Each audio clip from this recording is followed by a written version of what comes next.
This is A View from the Bunker. Now, here's Derek Gilbert.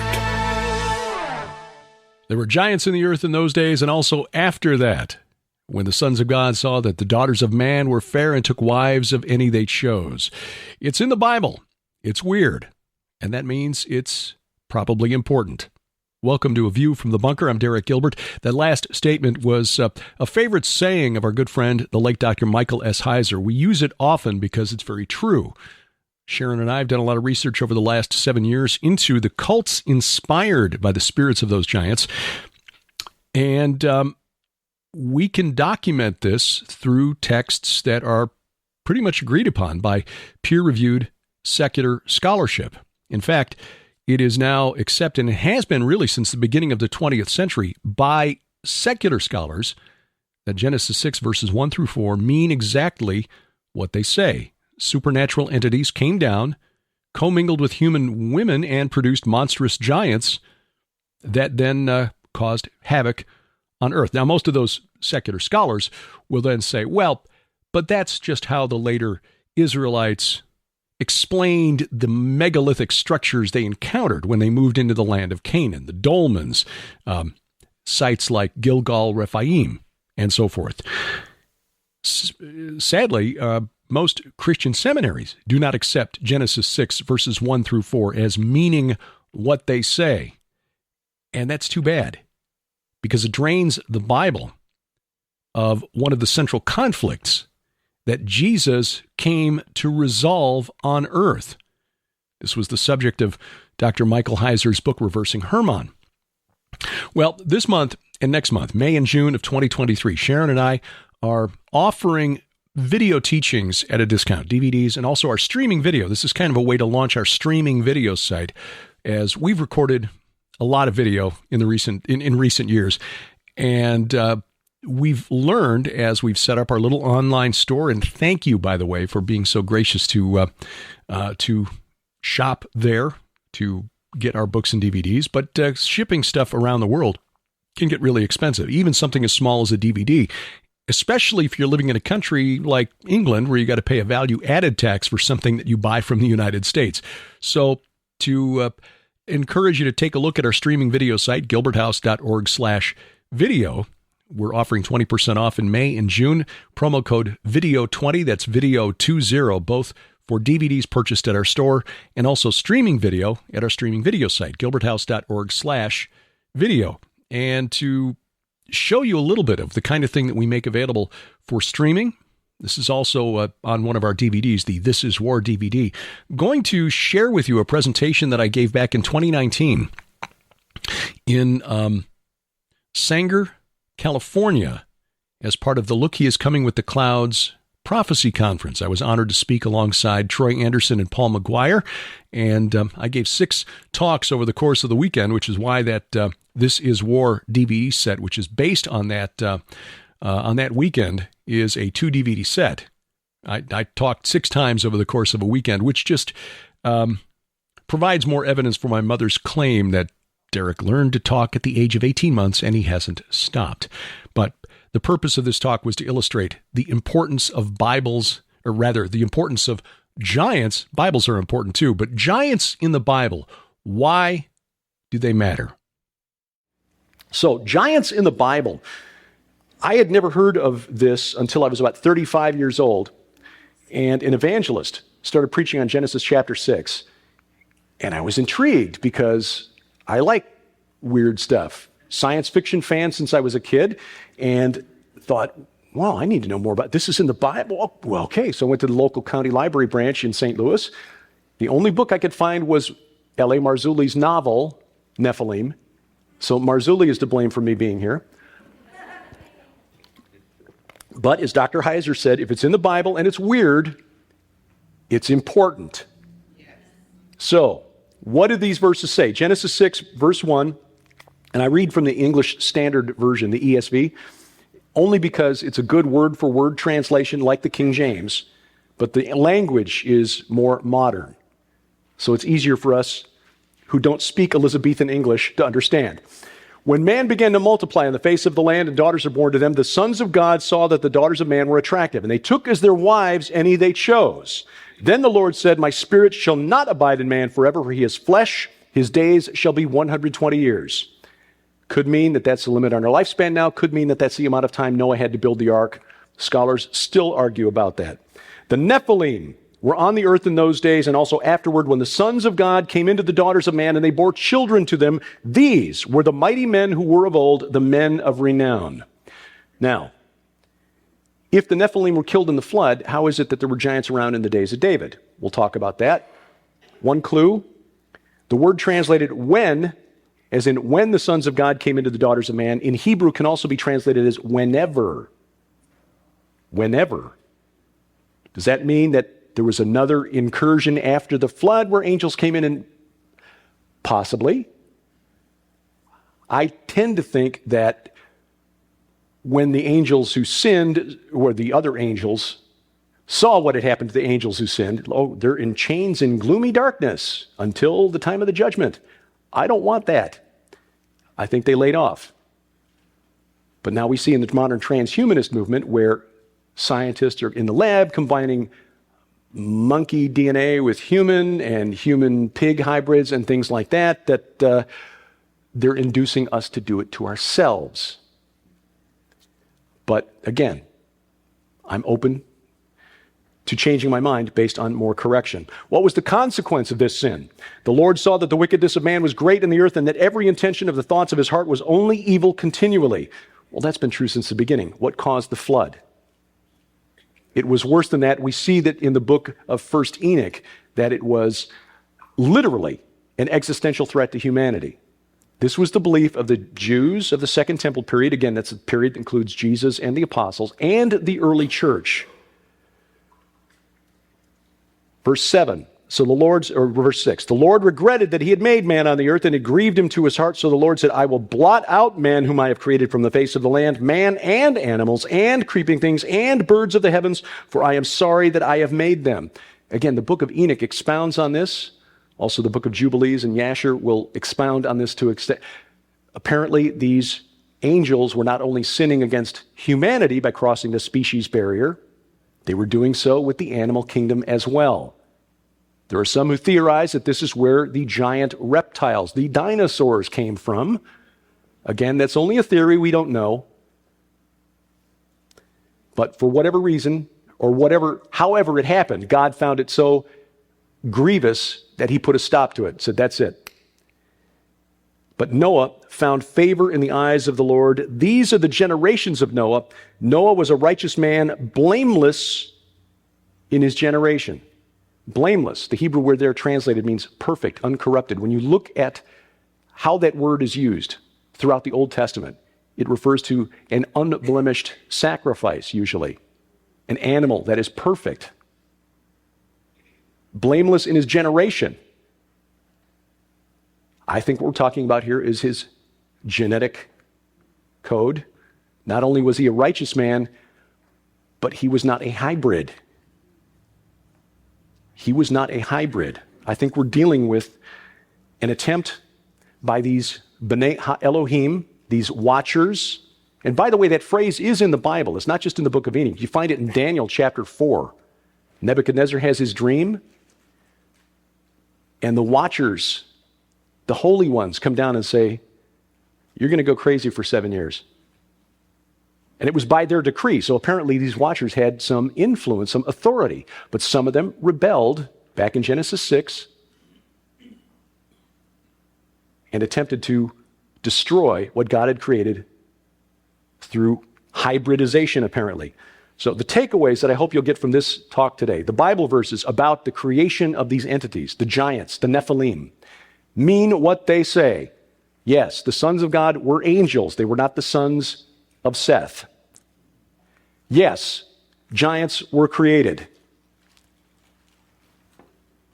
And that this conflict, that this incident is far more important in not just biblical history, but in end times prophecy than we've been taught. I will say again, this is a thread. This isn't just weird. It's important. It weaves its way through the entire gospel. all the way to Armageddon. So, some of the objections to this argument and why most pastors are being taught in seminary today, the sons of Seth theory, the sons of God. B'nai ha-Elohim doesn't literally mean sons of God. It means the sons of Seth. No. But we are told, and I still hear these objections today, but understand that what we're hearing today is the minority view in Christianity today. Most pastors aren't taught this. Most seminaries don't teach this. We are in the minority here in this room today. We're told angels can't reproduce. Jesus, in a confrontation with the Sadducees, said, "You are mistaken because you do not know the scriptures or the power of God. For in the resurrection, they neither marry nor are given in marriage, but are like angels of God in heaven." This is Matthew 22, verses 23 through 33, where he's confronted by the Sadducees. A woman had a husband, he died, then he died. And so, whose wife is she in the resurrection? Well, the Sadducees didn't believe in the resurrection. They were trying to trap Jesus. A fool's errand. Anyway, so this is used as an objection to the idea that the angels could actually reproduce. They neither marry nor give in marriage. Okay, context. In the resurrection, they neither marry nor give in marriage. Angels of God in heaven. The angels of God in Genesis 6 weren't in heaven. The text doesn't say that angels can't reproduce. It just says that they don't. They didn't need to. God created them. They're eternal beings. We are natural, flesh and blood, mortal. Our spirits are eternal. We all live forever. Isn't that cool? How's it feel being an immortal? Amen. I'm just waiting for that incorruptible body because this knee is really beginning to bug me. And besides, how is the virgin birth of God in the flesh any weirder? How is that any less weird than this? Angels are spirit beings, yes. This is another objection. Angels are spirits. They're not human. They can't interact with us as humans. Oh, well, except that the Bible tells us, first of all, in Genesis 6, that they did. Also, we see other examples of it. Genesis 18, Abraham served a meal to angels, one of whom, by the way, of the three, was the angel of Yahweh, which means God in natural form, where he can be seen. That incident I told you back in Exodus, where the 70 elders of Israel plus Moses, they saw the angel of Yahweh, the angel of the Lord. When you see that in the Old Testament, that is essentially a Christophany. That is Jesus in the Old Testament. That is God in the flesh, in a form that we can perceive with our human senses without being destroyed. Angels rescued Lot from the crowd in Sodom. So clearly they had physical interaction with the guys who were trying to drag Lot and the angels outside to abuse them. Angels ministered to Jesus after his temptation in the wilderness. Jesus was in the flesh. The angels appeared to him and ministered to him in the flesh, in physical form. Angels appeared and spoke to Zechariah, father of John the Baptist. Angels busted the apostles out of prison in Acts 5, busted Peter out of prison in Acts 12. Again, interacting in the physical realm. Angels can interact physically. They have physicality. Demons are different. Demons are the spirits of the Nephilim destroyed in the flood. They need physicality, which is why they have to possess a body. That's where possession comes from. They crave that physicality, but they have to possess a human to do it.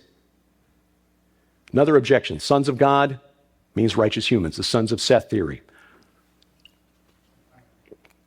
This is, and is pointed to the New Testament. Skeptics or critics of this, the Genesis 6 paradigm will say in the New Testament, sons of God refers to righteous humans, the followers of Jesus Christ. And that is true, but the paradigm has shifted by the New Testament. We're talking about sonship and daughtership or inheritance language because of what I said in the last session. Our destiny as followers of Jesus Christ is to be brought back into the family, the prodigal children. We will be co-heirs with Christ, and that's why in the New Testament, Paul writes so often about being sons and daughters of God.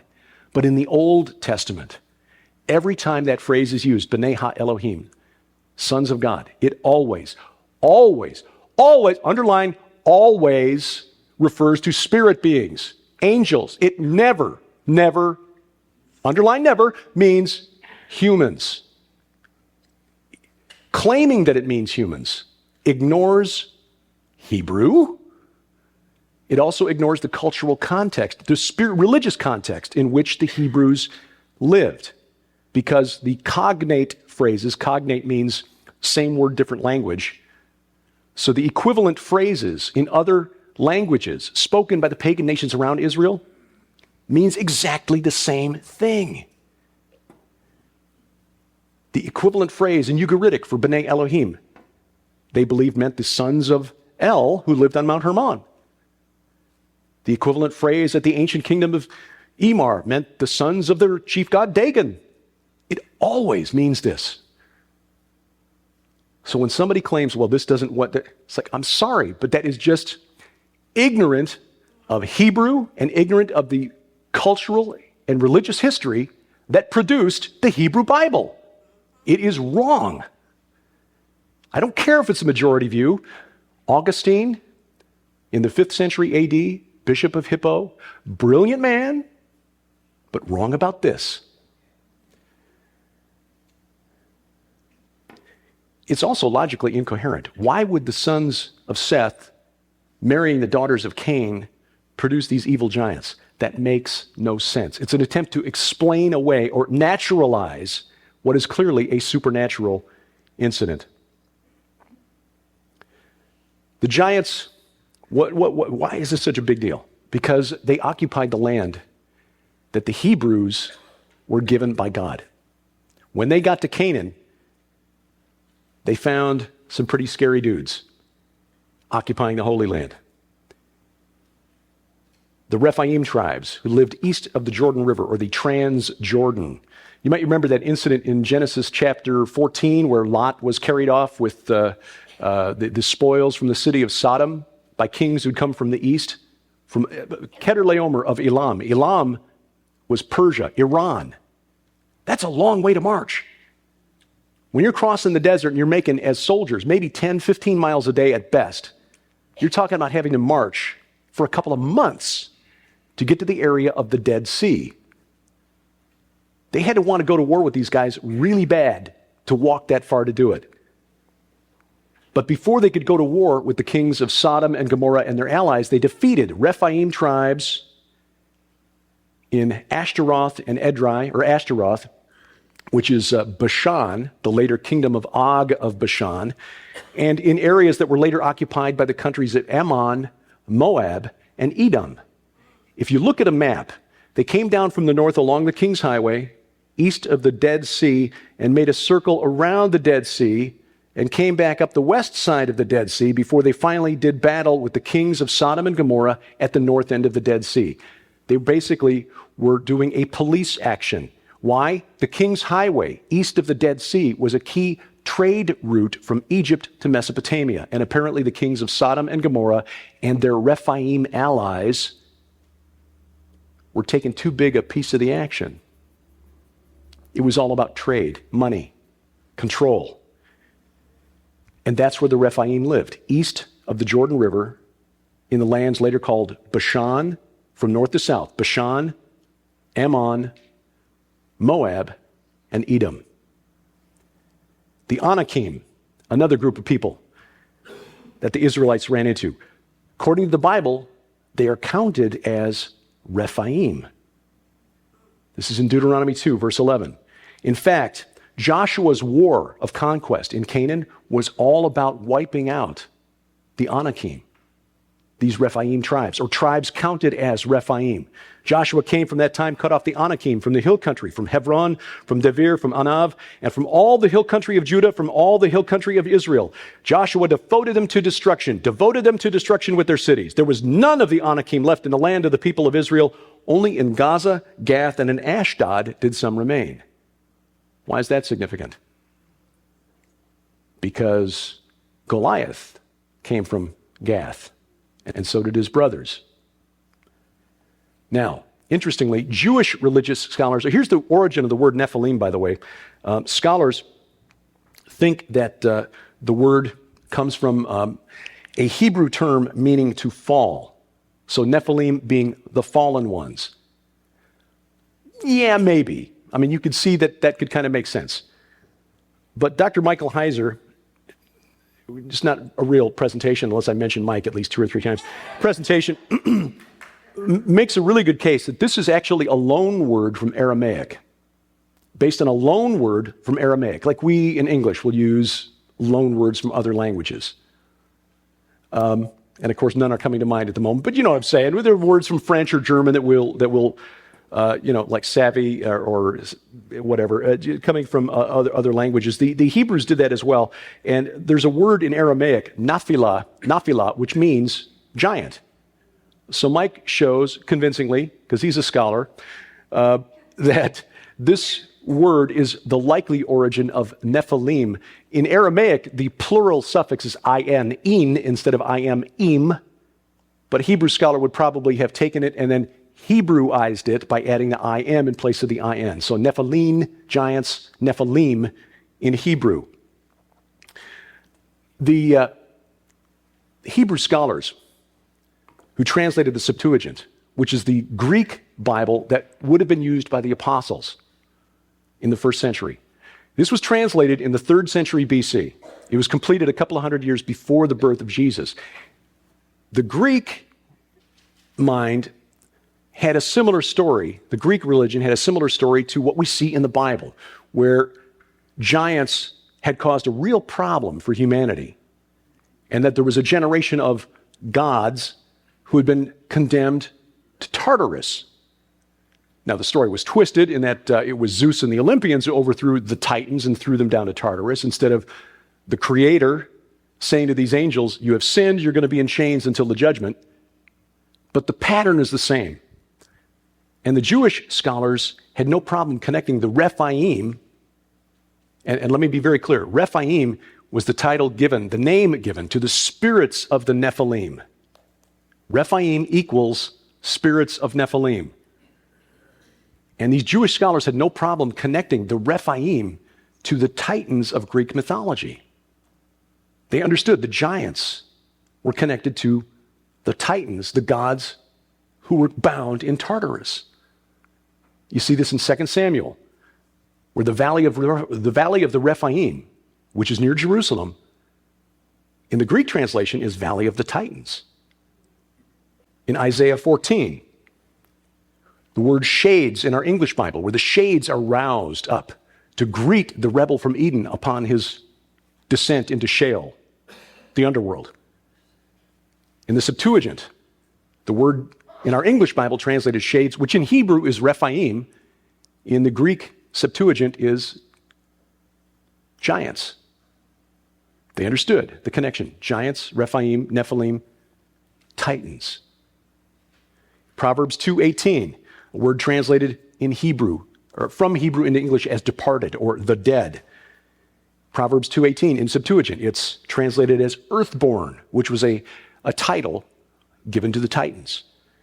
In Proverbs 21:16, the assembly of the dead. In English, assembly of the Rephaim in Hebrew, translated into the Greek as congregation of the giants.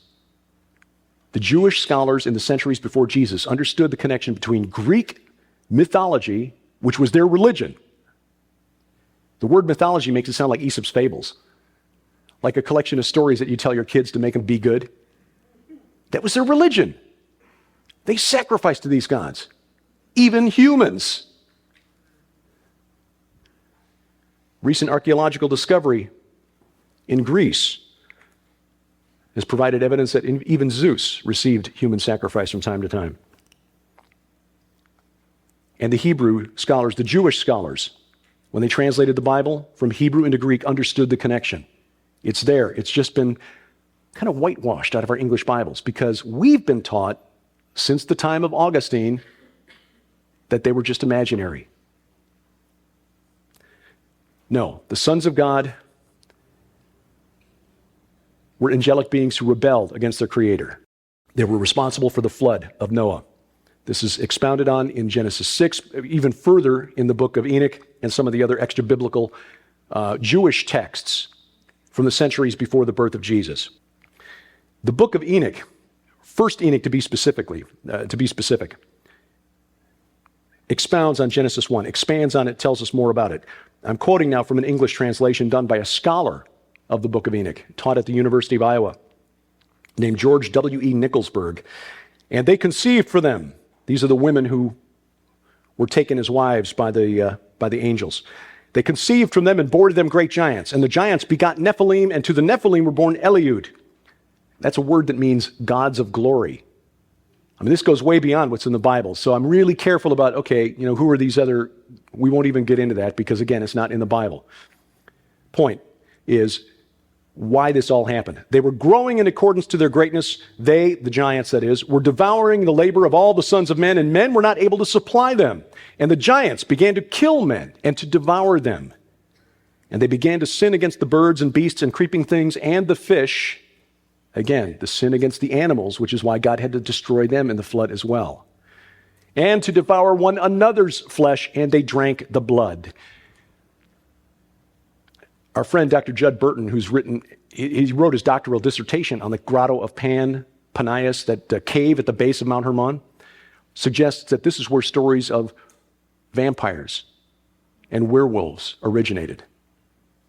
Because this text, the book of 1 Enoch, would have been familiar to the apostles. Is that me? No. Because it's usually me. I'd like to turn off the phone, but when I do it, I just say hello to the NSA just to make sure that they know that we're listening and happy that they're hearing some truth.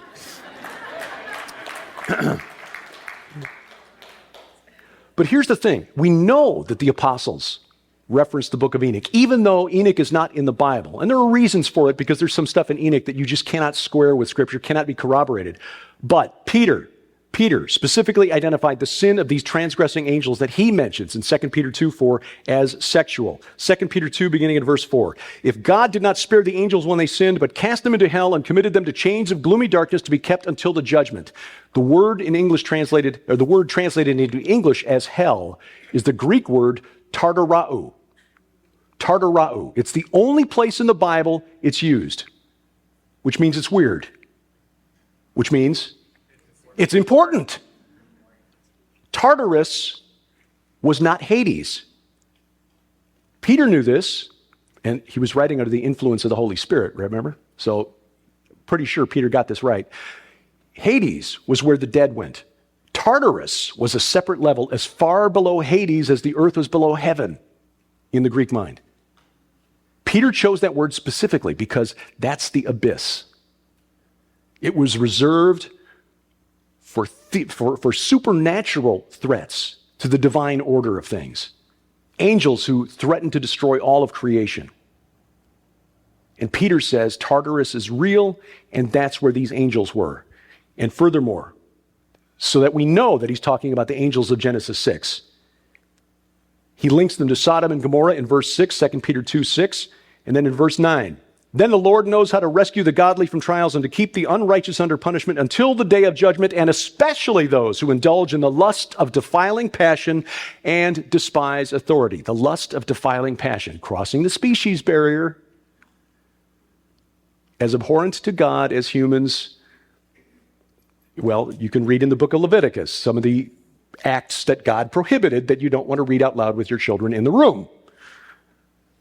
Likewise, Jude, in his short letter, Jude 6 and 7, the angels who do not stay within their own position of authority, the King James, kept not their first estate, but left their proper dwelling, he has kept in eternal chains under gloomy darkness until the judgment of the great day, just as Sodom and Gomorrah and the surrounding cities, which likewise indulged in sexual immorality and pursued unnatural desire, serve as an example by undergoing a punishment of eternal fire. That eternal fire also described in the book of Enoch, by the way.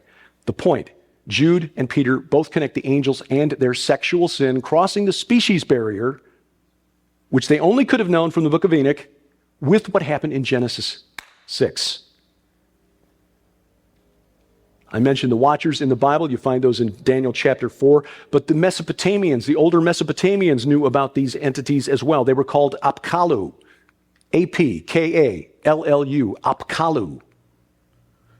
They were servants of the god Enki. Remember him? Lord of the Abyss. According to Mesopotamian religion, the Apkallu were demigods, half human, half God, sent forth with the gifts of civilization to humanity. Sort of like the Greek myth of Prometheus, who brought fire to humanity and got punished for it. It's another retelling of that same story.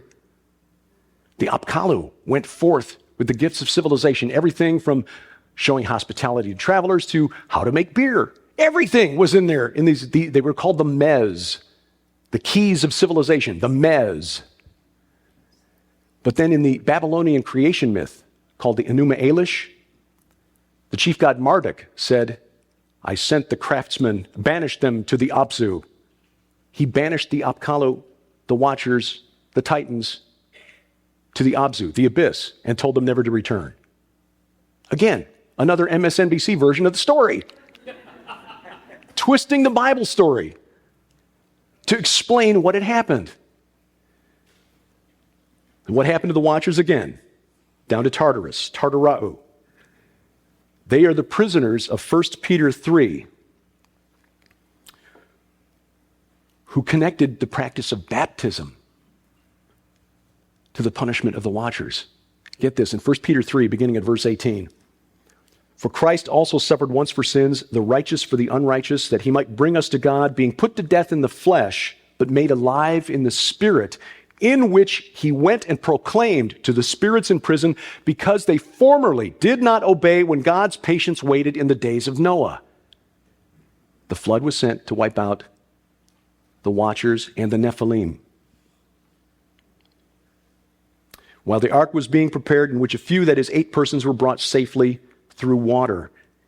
And then he mentions baptism, which corresponds to this. It's not a salvation issue. If you're not baptized, you're still saved. Why do we baptize? He ties it to Jesus proclaiming to the spirits in prison, hey, bet you didn't expect to see me here. But here's a newsflash. Dawn of the 3rd day, I get out, you're still dead.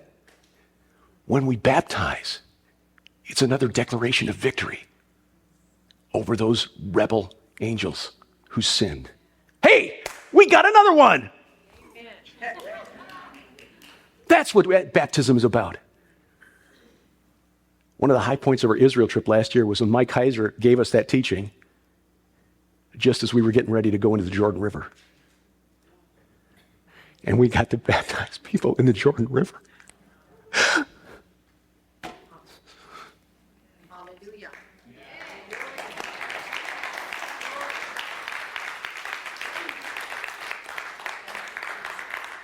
That's one for the memory album up here, because the first time I'd ever baptized anybody in the Jordan River. To realize that that's why we're doing it. So what happened to the Nephilim giants? Their spirits became demons. This was, again, explained in the book of 1 Enoch 15, beginning at verse 8. But now the giants who were begotten by the spirits in flesh, they will call them evil spirits on the earth, for their dwelling will be on the earth. And the spirits of the giants lead astray, do violence, make desolate, and attack and wrestle and hurl upon the earth and cause illnesses. They eat nothing but abstain from food and are thirsty and smite. These spirits will rise up against the sons of men and against the women, for they have come forth from them. From the day of the slaughter and destruction and death of the giants, from the soul of whose flesh the spirits are proceeding, they are making desolate without incurring judgment. Thus they will make desolate until the day of the consummation of the great judgment. That's the day of the Lord, Armageddon, when the great age will be consummated. This was the belief of the Jews of the time of Jesus, the apostles. It was also the belief of the early church. This was what the early church fathers believed about the origin of demons. For example, Origen, one of the early church fathers, not right about everything, but about this, he writes, in my opinion, it is certain wicked demons, and so to speak, of the race of Titans or giants, who have been guilty of impiety towards the true God and towards the angels in heaven, who have fallen from it, and who haunt the denser parts of bodies and frequent unclean places upon the earth, etc., etc. Justin Martyr, likewise. Irenaeus, likewise. Understood the origin of demons, the spirits of the Nephilim destroyed in the flood. If Jesus was casting out demons, he was casting out the spirits of the Nephilim. Hercules, by definition, part Zeus, part human, one of the Nephilim. Imagine Apostle Paul going head to head with Hercules. Could have happened. Don't know. Love to see somebody write a story about that. Maybe I can get Sharon on that. But here's the thing. The Greeks, the pagan Greeks understood that this was also the origin of demons. Hesiod, the poet Hesiod, who wrote about the time of Isaiah, from whom we know much of what we know about Greek religion, what we call mythology, wrote this. After the earth had covered this generation, this is the generation of men who lived during the golden age when Kronos, king of the Titans, ruled in heaven. They are called pure spirits, daemons, dwelling on the earth, and are kindly, delivering from harm and guardians of mortal men, for they roam everywhere over the earth clothed in mist. Oh, that sounds lovely. Wrong! Why does this matter? Because the Watchers brought more to the earth than just the spirits of these Nephilim. They brought forbidden knowledge, things we weren't supposed to know. Dr. Heiser's book, Reversing Hermon, is all about this. They brought us the knowledge of witchcraft, sorcery, divining the future. They even brought the concept of cosmetics, ladies. It's all in how you use them, okay? That's the deal. I know there are some, actually there have been some sects of Christianity throughout history that said, no, you can't wear cosmetics because that's sinful. It's all in what you do with it. Making weapons and waging war. These were things we weren't supposed to know, that the Watchers, according to Enoch, brought to humanity. This is what would have been in the mind of the apostles and the prophets. When you asked them, why is the world in a mess? The fall in Eden, the sin of the Watchers on Mount Hermon. It wasn't just creating the Nephilim, it was bringing us all this forbidden knowledge. In fact, Babylon thought that Babylon was great because they had preserved knowledge from before the flood. The Epic of Gilgamesh is about Gilgamesh retrieving, partly anyway, knowledge from before the flood and bringing it back. Make Babylon great again. Well, that's how they did it, through witchcraft, sorcery, things we weren't supposed to know that had been brought to humanity by the Watchers. The Nephilim and their spirits afterward inspired the cult worship of the ancestors. This is a practice that continues to this day in places as different as Madagascar, where the ancestors are brought out of the tombs, rewrapped every few years, and they're danced with them. It's like planking with a corpse. But also in Southeast Asia. The Vietnamese, story just a couple of weeks ago, a young girl beaten by villagers because her parents and she had accepted Jesus Christ, no longer worshiping the ancestors. Young girl beaten almost to death. The Roman Catholic Church in South Korea back in the 1930s had to issue a special dispensation to allow the Koreans to continue venerating their ancestors because they just wouldn't stop. This continues to this day. This was a practice that was part of the foundational worldview of the neighbors of ancient Israel, the Canaanites, the Amorites.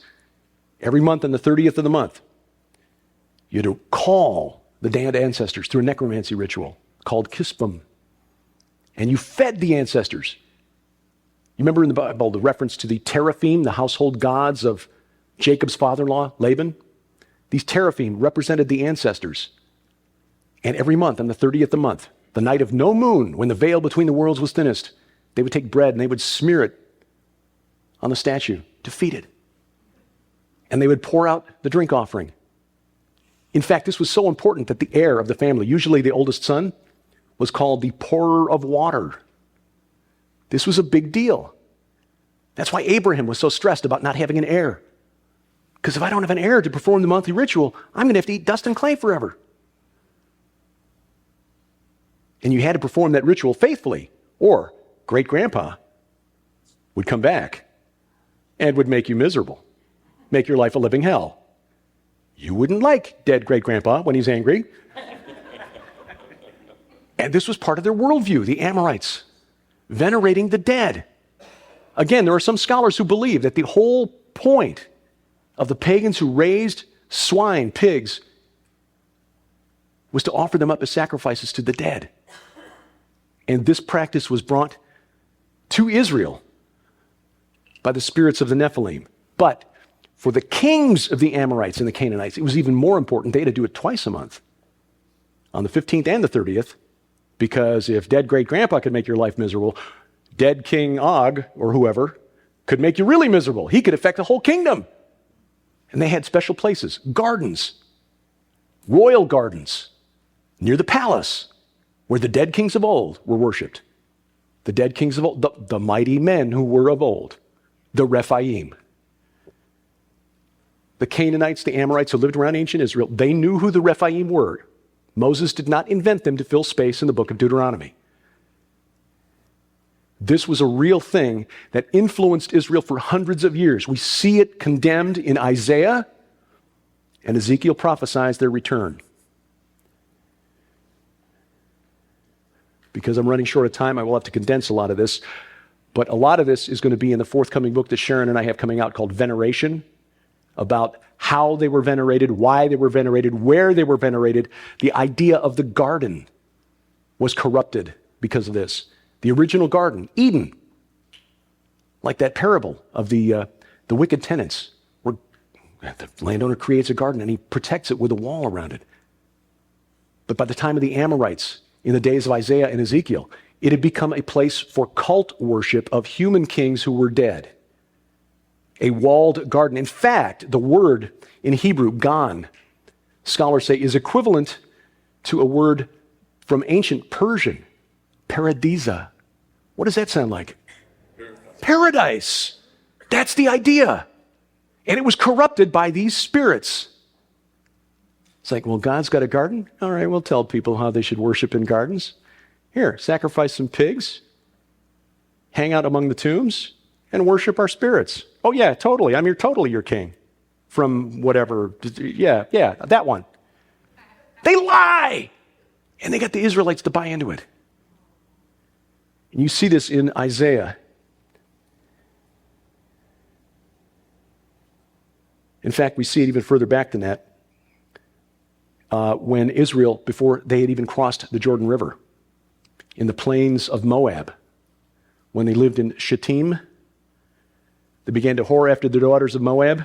You remember this story where Phinehas, the grandson of Aaron, saw that a priest, or a prince of Israel, had come back to the people with a daughter of Midian, a princess, and they were engaged in some activity.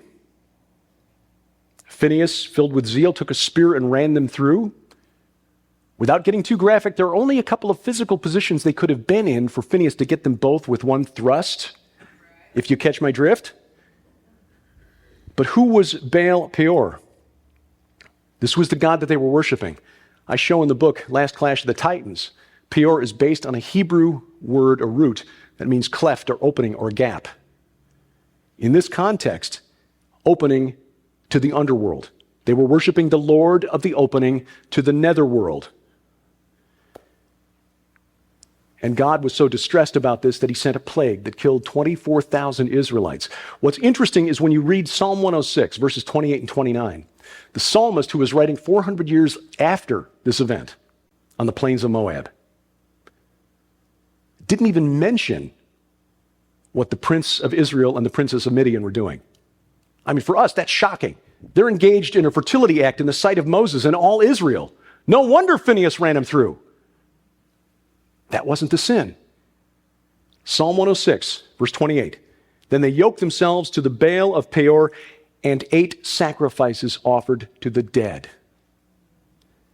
They provoked the Lord to anger with their deeds, and a plague broke out among them. That was the sin, inspired by these spirits, the demons who proceeded from the bodies of the Nephilim. Isaiah 57, among the smooth stones of the dead, smooth stones of the valley is your portion. They are your lot. To them you have poured out a drink offering. You have brought a grain offering. Isaiah 57, verse 6. What's he talking about there? The word translated smooth stones, scholars say, can also be translated as dead. Among the dead of the valley is your portion. Valleys were often used as places where the dead were buried. You can see this when you visit Jerusalem. The valley of the sons of Hinnom, Gehenna. There's a street that runs down there now, and you can see the tombs on the walls along the sides of the valley. When we visited En-Gedi, where David hid from Saul, you can look up on the walls of the cliffs alongside the valley. Oh, tomb, tomb, tomb, tomb, tomb, tomb. They're all over. Isaiah was condemning those who went to hang out amongst the tombs, eating sacrifices and pouring out drink offerings for the dead. Isaiah 57, verse 9.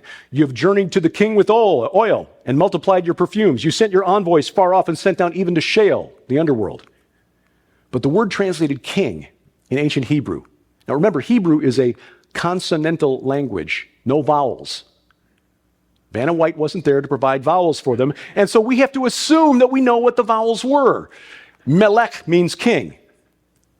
You travel to Melech, but it could also be malach, which is a word for messenger angel. Doesn't really fit the context.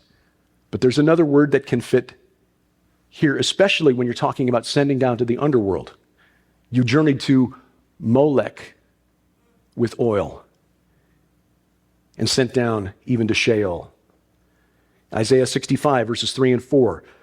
A people who provoke me to my face continually, sacrificing in gardens, the royal garden, mortuary cult for the dead kings of old, making offerings on bricks, who sit in tombs and spend the night in secret places, who eat pig's flesh, and broth of tainted meat is in their vessels. Why is Isaiah going on about this? Because this was a thing in his day. When you read the accounts of the kings who lived in Isaiah's day, Hezekiah, Hezekiah's son, the evil king Manasseh, Manasseh's son, Amon. Manasseh and Amon are the only two kings in the Old Testament recorded as being buried in a garden. In a garden, not in the tombs of their fathers in the city of David, like all of the kings from Hezekiah going back. Manasseh and Amon buried in the garden of Uzzah. Why is that relevant? Because they apparently had gone native and aspired to join the assembly of the Rephaim after death. So, what role do these guys play in the end times? And I'm going to speed up here because I don't want to cut into Paul's time. In Ezekiel 39, it's 39 verse 11, Ezekiel prophesies the end. See, I used a weird font in my version of this presentation, which is why it overlapped here. Shouldn't use the custom font and then transfer it to someone else's computer. Anyway, Ezekiel said the war of Gog and Magog will end when God prepares a place for burial in the valley of the travelers east of the sea for the hordes of Magog. The valley of the travelers east of the sea. That's east of the Dead Sea. And it will block the travelers. Who are the travelers? The Ugaritic Rephaim texts tell us. The Rephaim spirits who were summoned through necromancy rituals to sacrificial meals in the tabernacle or the threshing floor of El on Mount Hermon. And by the way, these texts describe them as chariot warriors who mount their chariots. They travel first one day and then another, and they arrive at the tabernacle of El at dawn of the third day. Audience participation. Coincidence? No! They are the travelers, the spirits of the Nephilim destroyed in the flood, described specifically as travelers in the sense that they travel or cross over from the land of the dead to the land of the living. This text, KTU 1.22, what scholars call it, one of the Rephaim texts, only translated within the last 40 years. The great theologians of years gone by didn't have access to this. It's only now in this generation that we've got this in the context, the religious context, which the prophets would have known. Writing under the influence of the Holy Spirit, remember, helps us to understand, oh, the travelers. Okay, now I get that. It will block the travelers. What does that mean?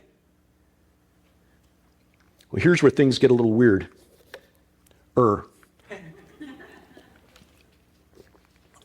The watchers in the pit.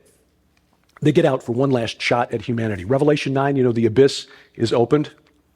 An angel fallen from heaven, star fallen from heaven, with a key to the shaft of the bottomless pit, opens the shaft, and from the shaft rise these things that look like locusts. You've seen some prophecy scholars describe them as attack helicopters. Okay, that's a naturalistic view. I can understand that. But the watchers, the Apkallu of the Mesopotamians, were always described as, scholarly word, theriomorphic. Hybrid angel, hybrid human and animal. A guy with wings, a guy with the head of a bird and wings, or a guy wearing like a fish cloak. These things coming out of the pit are theriomorphic. I think we're talking about the same things here. These are the watchers of Genesis 6. And here's why I think so. In verse 5, Revelation 9, verse 5, they were allowed to torment them for 5 months. People without the seal of God in their foreheads. Torment them for 5 months. Let's flip back to Genesis 6, the flood. How long did it take the flood waters to recede? 150 days. Remember, the Hebrew calendar is a 30-day month. Divide 150 by 30. 5 months. 5 months. These watchers were in the abyss, chained in gloomy darkness, while their children, the Nephilim, were being destroyed by the waters of Noah's flood. And at the end, they will have exactly the same amount of time to take revenge on the children of man, those who have not accepted Jesus Christ. This is not a coincidence. This is another reversal of the evil that the watchers brought to humanity and to the world. But here's the thing, their deaths have been decreed. Isaiah 14. Prepare slaughter for his sons because of the guilt of their fathers, lest they rise and possess the earth and fill the face of the world with cities. Wait, I'm from Chicago. What's wrong with cities? Besides the Cubs, who are really stinking it up this week. What's wrong with city? The key here is understanding that the word for city in Hebrew, Ir, I-Y-R, transliterated into English, is identical to the Aramaic word for watchers. In this context, watchers makes more sense. Now, do we have an example of Aramaic words coming into Hebrew and being used in a Hebrew context? Yes, we do. Naphilah, giants, Nephilim. Isaiah 14:21, I believe, is a prophecy of the destruction of the watchers at the end of time. We see it again in Numbers 24, verse 17 and 19. A star shall come out of Jacob, a scepter shall rise out of Israel. Scholars agree this is a messianic prophecy. And one from Jacob shall exercise dominion and destroy the survivors of the watchers, lest they rise and possess the earth. I've got more here, but I don't want to cut further into Paul's time. I will say Isaiah 26 has got some really fascinating stuff. 26, 14, and 19 also prophesies the death of the resurrection, or the death of the watchers. But this is all about the resurrection. 1 Corinthians 15. This chapter, like Isaiah 14, is one of the most incredible in the Bible. 1 Corinthians 15, it starts out with a summary of the gospel by which we are saved. Verse 3, I delivered to you as of first importance what I also received, that Christ died for our sins in accordance with the Scriptures, that he was buried, that he was raised on the third day in accordance with the Scriptures. Then verse 12, now if Christ is proclaimed as raised from the dead, how can some of you say there is no resurrection of the dead? But if there is no resurrection of the dead, then not even Christ has been raised. And if Christ has not been raised, then our preaching is in vain and your faith is in vain. And then we skip to verse 50. I tell you this, brothers, flesh and blood cannot inherit the kingdom of God, nor does perishable inherit the imperishable. Behold, I tell you a mystery. We shall not all sleep, but we shall all be changed in a moment, in the twinkling of an eye, at the last trumpet. For the trumpet will sound, and the dead will be raised imperishable, and we shall be changed.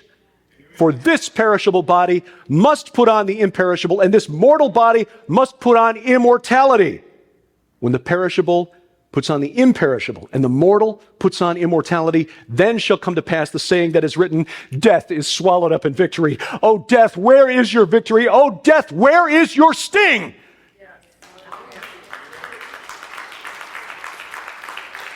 But the travelers The Rephaim spirits who have plagued mankind since the flood, they will be blocked. Like Jesus proclaiming to the spirits, I'm getting out of here, but you're still dead. Thank you. Again, that presentation is one of 6 available on our 2 DVD set, This Is War.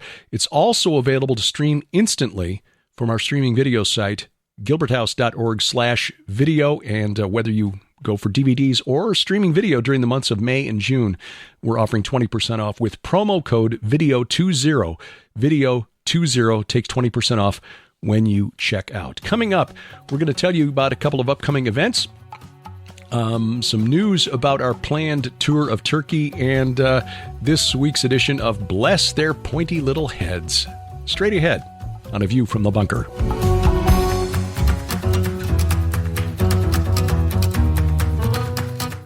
We've recorded a lot of video over the last 8 years, and we're truly thankful that so many of you have been blessed by our teachings, presentations, our travelogumentaries of our tours through Israel. But sending videos to other parts of the world can get expensive, so we've now made all of our video content available on demand. Stream our video in full HD with instant access at gilberthouse.org/video. And during the months of May and June, you can save 20% with promo code VIDEO20 at checkout. That's VIDEO20. Video on demand for as little as $3 for 7 days access and 20% off with promo code VIDEO20. But if you prefer DVDs, that promo code works for you too. Log on to gilberthouse.org/store, use VIDEO20 at checkout, and save 20% on all DVDs. 20% off all streaming video and DVDs with promo code VIDEO20 at gilberthouse.org.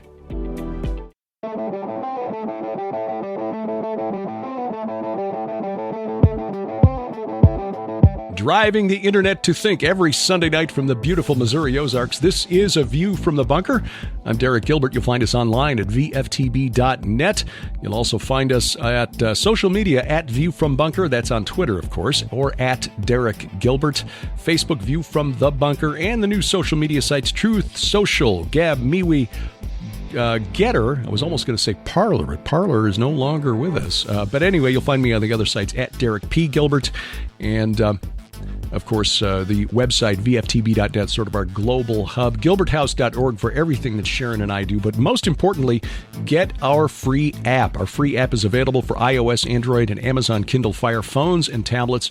We also have versions available for Roku and Apple TV if you want to throw all of our content up on your big screen. The advantage of the mobile app is that it also has a calendar of upcoming events, our schedule of Bible readings for our weekly Gilbert House Fellowship Bible study, all of our content, of course. Besides this podcast, you will also get the Bible study, our weekly Unraveling Revelation broadcast, PID Radio, the podcast that began it all in 2005. It is still going in 2023. All of those recent programs, the archives, we are uploading those as time allows, so you can see some of the classic PID radios, or hear them anyway, since they are audio only. Some of the old View from the Bunker programs as well, going back to 2009, also on the app. The app available at VFTB.net. Look for the link in the top menu bar, or go to gilberthouse.org/app and download the version that is right for your device. Well, the White House, good news, is doing damage control. We've seen over the last 6 months a surge of news items regarding the threat posed by artificial intelligence. We've heard of ChatGPT, OpenAI, which sort of launched all of this. Microsoft has just rolled out, as of this recording, this week, announcing its new AI-powered Bing, the search engine that Microsoft has been trying to use to compete with Google for years without success.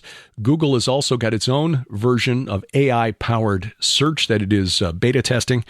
But we are now seeing a number of experts in this field who are saying, whoa, we need to pump the brakes here, including a gentleman named Jeffrey Hinton, who worked with Google for years. He is, in fact, called the godfather of AI. He was one of the developers of the original technology, the neural networks that are used to power the algorithms that run artificial intelligence, saying that, this is really getting out of control. The power of these AIs is something we're going to need to rein in before we create one so powerful that it poses an existential threat to humanity. And there are those who do believe that it is already an existential threat to human existence.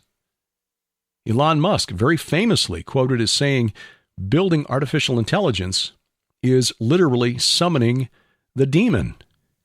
And as we've said previously and in other fora, he may be more right than he thinks.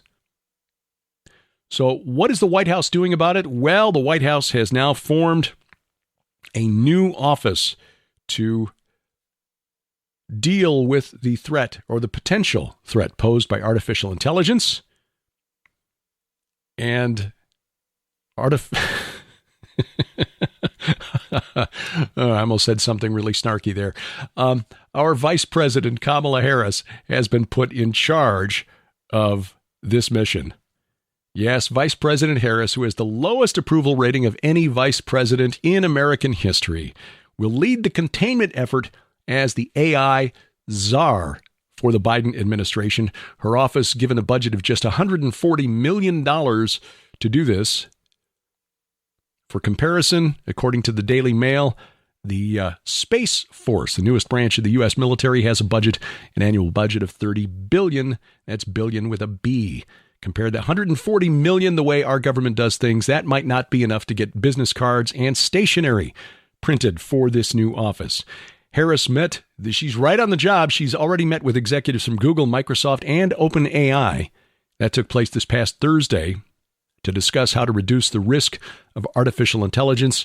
And in a statement, she said, quote, as I shared today with CEOs of companies at the forefront of American AI innovation, the private sector has an ethical, moral, and legal responsibility to ensure the safety and security of their products, and every company must comply with existing laws to protect the American people. I look forward to the follow-through and follow-up in the weeks to come. End quote. Well, let us hope for the good of all people worldwide that Vice President Harris will pursue this with more energy and, shall we say, intelligence than her previous stint as a czar.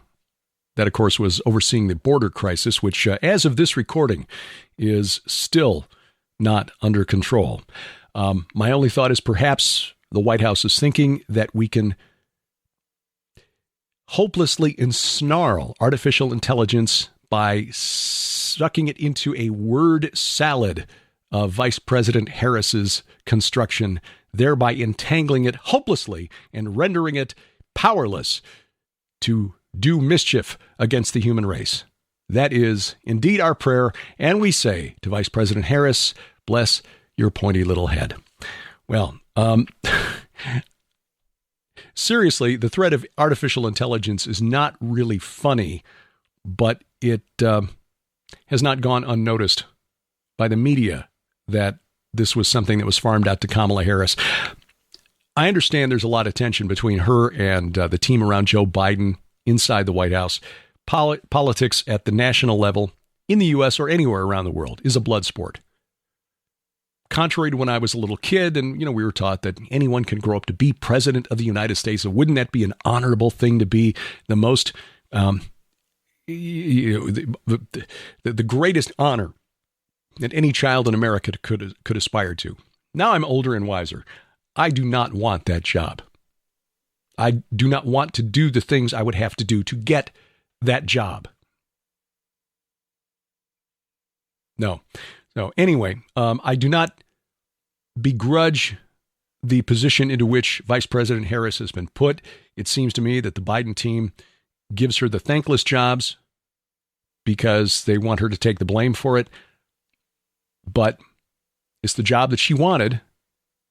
She is, if nothing else, ambitious.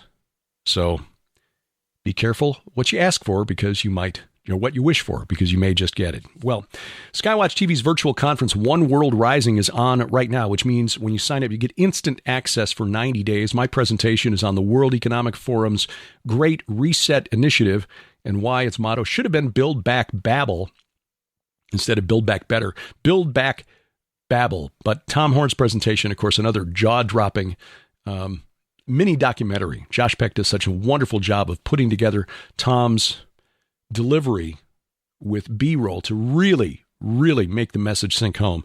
So don't miss that. Carl Gallups, Rabbi Zev Porat, Ryan Pitterson, Colonel David Giamona, Dr. Mike Spalding, Dr. Igal German, Vicky Joy Anderson, Kenny C., many more.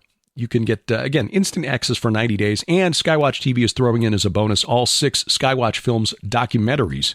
When you sign up, you get access for 90 days. You essentially, because it's a virtual conference, you set the conference schedule.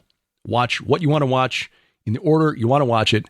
You can pause, rewind, bring friends over, have a mini conference at your house. Skywatch TV's virtual conference, One World Rising, instant access right now at defenderconference.com. That's defenderconference.com. We're just 1 month away from visiting our friends at His Call Ministries, Ginny and Alec Wade over in Sparta, Missouri. That's just south of Springfield, and we're inviting you to join us there for this weekend.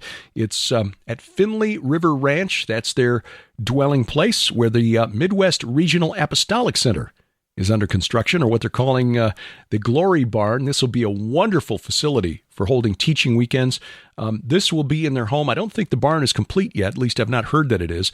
So maybe room for 100 people. So if you're interested in hearing from Sharon and me Friday night, Saturday, and Sunday morning, June 9, 10, and 11 of 2023, join us at His Call Ministries in Sparta, Missouri. We'll be sharing with you the research we did on our recent expedition to Israel, why we believe we've located the actual historic location of the baptismal site of Jesus, and it's not where anybody thinks it is. Also, the actual physical location of the valley of the shadow of death, not just a figure of speech. HisCallMinistries.com is the website to get more information. HisCallMinistries.com. In July, we'll be at the Go Therefore conference. Dr. Mike Spalding is putting that on. And once again this week, I have neglected to bring up the list of speakers prior to hitting the record button here. So I am basically tap dancing for time while I do that. There we go. Because this is a great lineup. I don't want to leave anybody out. Dr. Michael Lake, L.A. Marzulli, Pastor Casper McLeod, Coach Dave Daubenmeyer, Dr. Sherry Tenpenny, David Hevner, Tom Dunn, Dr. Gregory Reed, Kenny C., Randy Conway, Vicky Joy Anderson, David Paxton, Nathan Branham. That is the complete list of speakers. Of course, Dr. Mike Spalding and Pastor Neil Peterson, whose Harvest Revival Center in Brookline, Ohio, just outside Dayton, is the setting for this. This is July 28th through 30th of 2023, the Go Therefore Conference. This one will probably sell out, so don't wait.